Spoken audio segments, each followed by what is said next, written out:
No segundo domingo de dezembro, estávamos ali na Igreja do Fogo Puro, sentadas, achando que seria, mais um dia de rotina, e o nosso pastor estava pregando, sobre a importância da Bíblia, a importância da palavra do Senhor e como ela tem o poder de transformar a nossa vida. E, queridos, a gente ficou ali extasiada, ouvindo tudo aquilo a respeito da palavra. Eu acredito que a gente lembre, dos detalhes, onde a gente estava sentada e escutando tudo aquilo. E quando acabou o culto, se eu não me engano, no dia seguinte, numa segunda-feira, a gente tinha uma reunião do Ministério de Missões e a gente conversou. Nossa, como Deus falou com a gente precisa conhecer mais o Senhor pela sua palavra.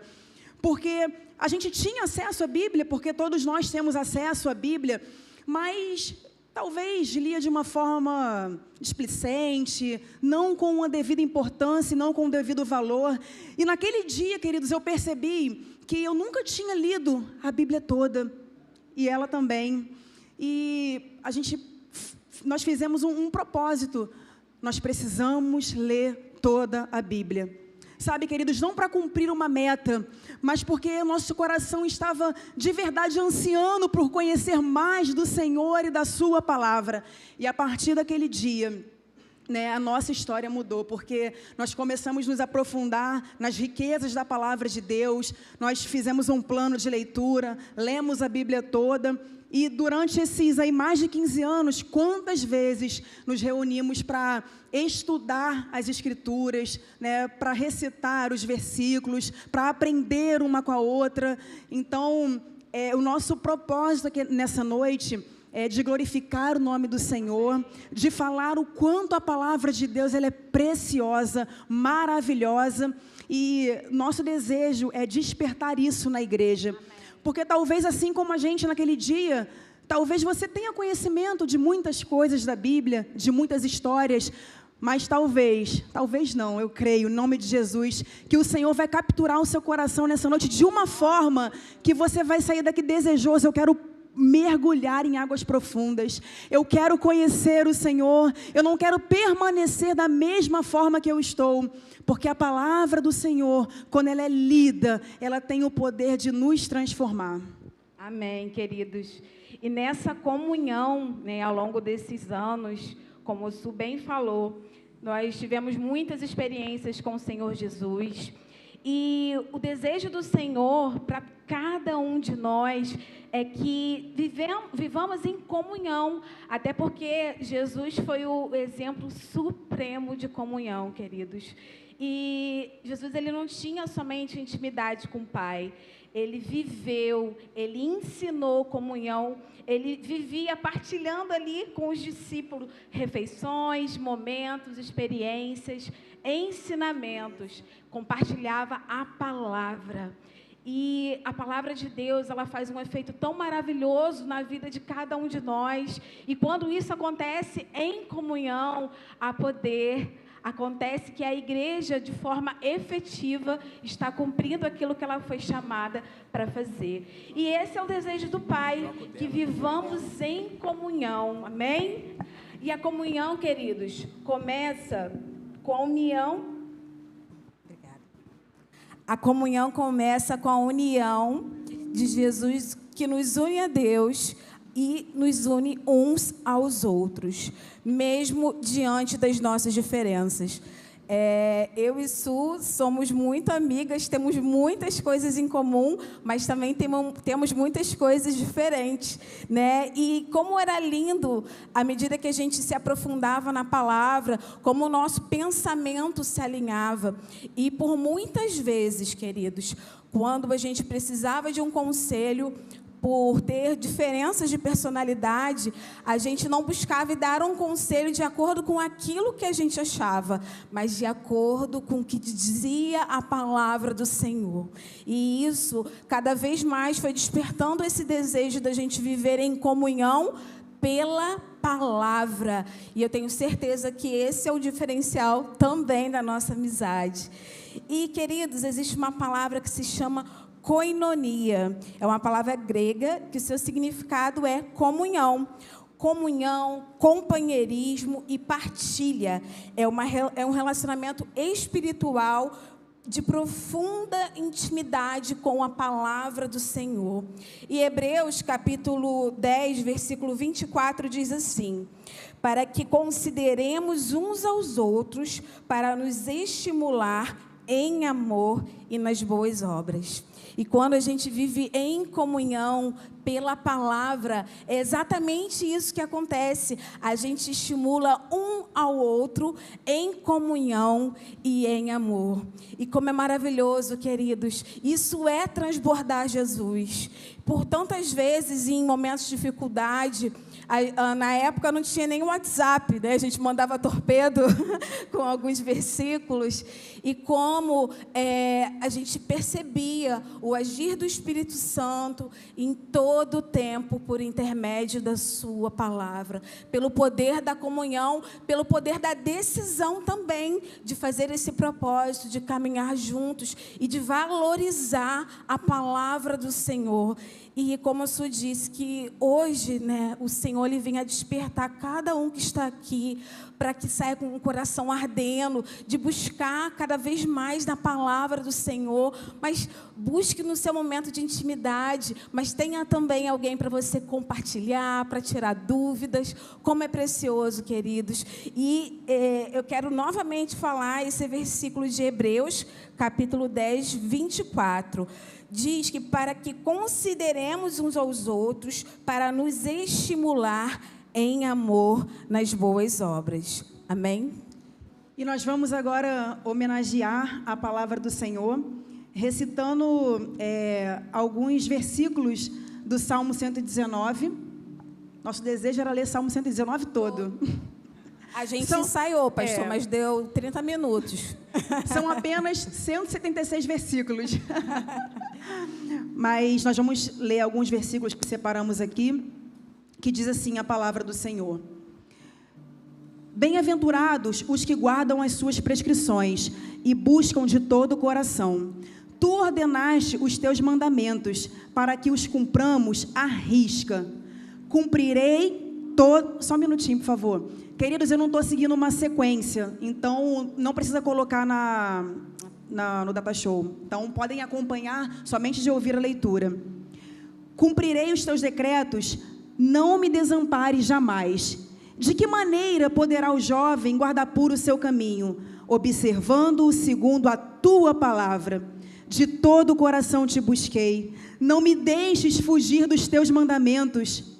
Guardo no coração as tuas palavras, para não pecar contra ti. Terei prazer nos teus decretos, não me esquecerei da tua palavra. Seja generoso para com o teu servo, para que eu viva e observe a tua palavra. Desvenda os meus olhos, para que eu contemple as maravilhas da tua lei. Consumida está a minha alma por desejar incessantemente os teus juízos. Com efeito, os teus testemunhos são o meu prazer, são os meus conselheiros. Ensina-me, Senhor, o caminho dos teus decretos e o seguirei até o fim. Dá-me entendimento e guardarei a tua lei, e de todo o coração eu cumprirei. Eis que tenho suspirado pelos teus preceitos, vivifica-me por tua justiça. Assim, observarei de contínuo a tua lei para todo sempre. Para os teus mandamentos que amo, levantarei as mãos e meditarei nos teus decretos. O que me consola na minha angústia é isto, que a tua palavra me vivifica. O Senhor é a minha porção. Eu disse que guardaria as tuas palavras. Para mim, vale mais a tua lei, que procede da tua boca, do que milhares de ouro e de prata. Tenho visto que toda a perfeição tem limite, mas o teu mandamento é ilimitado. Quanto amo a tua lei, é minha meditação todo dia. Quão doces são as tuas palavras ao meu paladar, mais que o mel à minha boca. Induz o coração a guardar os teus decretos para sempre, até o fim. A minha alma tem observado os teus testemunhos, e eu os amo ardentemente. Bem-aventurados os irrepreensíveis no seu caminho, que andam na lei do Senhor. Render-te-ei graças com integridade de coração, quando tiver aprendido os teus retos juízos. Bendito és tu, Senhor, ensina-me os teus preceitos. Meditarei nos teus preceitos, e às suas veredas terei respeito. A minha alma está apegada ao pó, vivifica-me segundo a tua palavra. Eu te expus os meus caminhos e tu me valestes. Ensina-me os seus decretos. Faz-me atinar com o caminho dos seus preceitos e meditarei nas suas maravilhas. A minha alma de tristeza verte lágrimas, fortalece-me segundo a tua palavra. Escolhi o caminho da fidelidade e decidi-me pelos seus juízos. Percorrerei os caminhos dos seus mandamentos, quando me alegrares o coração. Guia-me pela vereda dos seus mandamentos, pois nela me comprazo. Desvia os meus olhos para que não veja vaidade e vivifica-me no teu caminho. Venham também sobre mim as suas misericórdias, Senhor, e a tua salvação segundo a tua promessa. E saberei responder aos que me insultam, pois confio na tua palavra. Não tire jamais da minha boca a palavra da verdade, pois tenho esperado nos teus juízos. Terei prazer nos seus mandamentos, os quais eu amo. Aleluia. Lembra-me, Senhor, do teu nome durante a noite e observo a tua lei. Imploro de todo o coração a tua graça. Compadece-te de mim, segundo a tua palavra. Companheiro sou de todos os que te temem e de todos os que guardam os seus preceitos. Antes de ser afligido, andava errado, mas agora guardo a tua palavra. Aleluia. Seja o meu coração irrepreensível nos seus decretos, para que não seja envergonhado. Para sempre, ó Senhor, está firmada a tua palavra no céu. A tua fidelidade estende-se de geração em geração. Fundaste a terra e ela permanece. Se não fosse a tua lei ter sido meu prazer, há muito já teria eu perecido da minha angústia. Aleluia. Lâmpada para os meus pés é a tua palavra e luz para os meus caminhos. Podem aplaudir a palavra do Senhor, a palavra viva, a palavra poderosa, a palavra qual nós amamos e que tem orientação para todos os dias da nossa vida. Essa é a palavra do Senhor. Aleluia. Aleluia, queridos. Glória a Deus. E aqui o salmista, ele inspirado para escrever acerca da excelência da lei divina. Ele começa a declarar o seu amor pela palavra do Senhor. E é muito interessante quando você lê do versículo 1 até o final do capítulo, o salmista ele vai passando por diversas situações e em todo o tempo ele vai declarando: se eu estou de pé é por causa da palavra do Senhor, porque é o meu prazer. Quase deram cabo de mim nessa terra e ai de mim se não fosse a palavra do Senhor que me sustenta, queridos. Então, que nós possamos realmente valorizar essa palavra, amar, respeitar, crer, praticar e divulgar a palavra do Senhor. Amados, e hoje, como o dia da Bíblia, é só mais uma oportunidade da gente declarar aqui juntos a relevância desse livro, de declarar que a Bíblia é o nosso manual que dirige a nossa vida. A Bíblia é um livro maravilhoso, é o livro mais vendido, é o livro mais lido, onde as pessoas têm curiosidades, questionamentos e muitos procuram a Bíblia como fonte de muitas respostas. A Bíblia foi o primeiro livro a ser impresso, porque antes eram escritos e copiados à mão. E a partir do momento que o livro foi impresso, mais cópias passaram a ser distribuídas e mais pessoas tiveram acesso à palavra de Deus. E algo que eu sempre gosto de falar, queridos, muitos podem ler a Bíblia por curiosidade, por querer ser um estudioso, querer sanar algumas dúvidas, mas acima de qualquer coisa, a Bíblia é a palavra Aleluia. De Deus. Eu amo declarar isso, queridos. Nós cremos que a Bíblia, toda ela, de Gênesis a Apocalipse, é a palavra revelada de Deus para a humanidade. O propósito do céu, o propósito do Senhor para as nossas vidas é revelado através da Bíblia, da sua palavra. E é Deus se movimentando na história e nos revelando o que Ele está fazendo. E isso é maravilhoso. Amados, a nossa Bíblia, ela possui 66 livros. E ela demorou aí aproximadamente um período de 1.600 anos para ser escrita. E mesmo apesar de tanto tempo, ela permanece atualizada. Você crê nisso? Ela permanece de uma forma que não tem como ninguém corromper a palavra do Senhor. Nós sabemos que esse processo foi muito longo, começou ali com as tradições orais, onde a palavra era passada de geração a geração, as pessoas iam conversando e divulgando a palavra do Senhor de forma oral, até o momento que começaram os escritos, né, do Antigo Testamento, depois do Novo Testamento, com os discípulos e os apóstolos.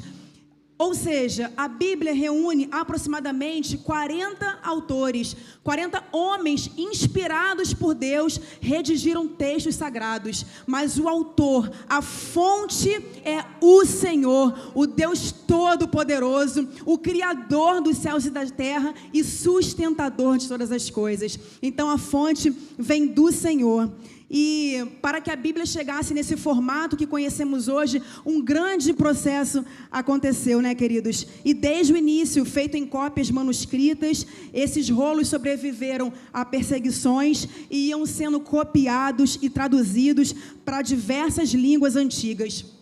E é muito maravilhoso a gente pensar em quantas pessoas pagaram literalmente o preço para que a palavra de Deus fosse divulgada, para que a palavra do Senhor, ela permanecesse. Pessoas deram sua vida, pessoas de verdade gastaram sua vida em traduzir a palavra do Senhor, para que todos tivessem um acesso à revelação de Deus. E hoje nós temos acesso, queridos, a Bíblia de todos os tipos, de todos os formatos, né? Bíblia para homens, para mulheres, mas nem sempre foi assim, sabe? Hoje nós pegamos um tempo maravilhoso, onde temos esse livre acesso, mas um alto preço foi pago para que hoje nós pudéssemos ter acesso à palavra do Senhor. Muitos sofreram perseguições, oposições, mas eles continuaram, permaneceram firmes no propósito que Deus levantou eles, de tornar a Bíblia conhecida para a humanidade. Tantos e tantos nomes poderíamos citar aqui, né, como Martinho Lutero, que traduziu o Novo Testamento para o alemão em 11 semanas, queridos, quando ele estava refugiado lá no castelo de Wittenberg, porque ele acreditava que todas as pessoas precisavam ter acesso à Bíblia Sagrada. John Wycliffe tem seu nome associado à primeira tradução da Bíblia para o inglês, né? E os líderes da igreja naquela época perseguiram ele e tiveram ele como herege, porque ele traduziu a Bíblia para o inglês. E, amados, mesmo depois de morto, ele foi sentenciado, ele foi desenterrado e os seus ossos queimados, porque ele foi considerado um herege por traduzir a Bíblia. Então foram pessoas que se levantaram com autoridade e com compromisso diante da palavra do Senhor. A Bíblia foi proibida, perseguida. Quantas Bíblias foram queimadas, queridos? Como a palavra do Senhor foi odiada, mas ela permanece inabalável. Os tempos não mudaram, ainda hoje continuam tentando descredibilizar a palavra do Senhor, ainda hoje tentam dizer, não, mas agora talvez não vai ser queimando Bíblias, agora talvez não vai ser matando ninguém, assim, entre aspas, né? Mas agora vai ser banalizando a palavra de Deus, dizendo que está ultrapassada, dizendo que, isso daí já passou. Queridos, sempre que se levantar uma geração, Satanás também vai se levantar para impedir que a palavra do Senhor permaneça sendo proclamada, porque a palavra do Senhor, ela tem um poder transformador. Então, não podemos brincar com isso. Nós precisamos entender que a palavra do Senhor, ela tem que ser preservada, ela tem que ser lida, ela tem que ser entendida no nosso meio. Nós temos países, como sabemos, onde ter uma Bíblia simplesmente é crime. Portar uma Bíblia é impedido, você não pode ter uma Bíblia, o governo impede. Para ter uma Bíblia é necessário tê-la escondida, é necessário que os crentes se reúnam em esconderijos, em cavernas. Quantos cristãos têm apenas uma folha da Bíblia e eles têm aquilo como algo muito precioso? E eles permanecem crendo na palavra do Senhor. Amados, tentaram fazer de tudo para acabar com esse livro perigoso. Fizeram de tudo, até hoje continuam fazendo e ainda vão tentar, mas a palavra do Senhor, ela permanecerá. Porque quem garante a preservação dessa palavra é o dono dela, é o Senhor que é o sustentador, é Ele que sustenta para que essa palavra continue viva e eficaz, ainda que se passe anos,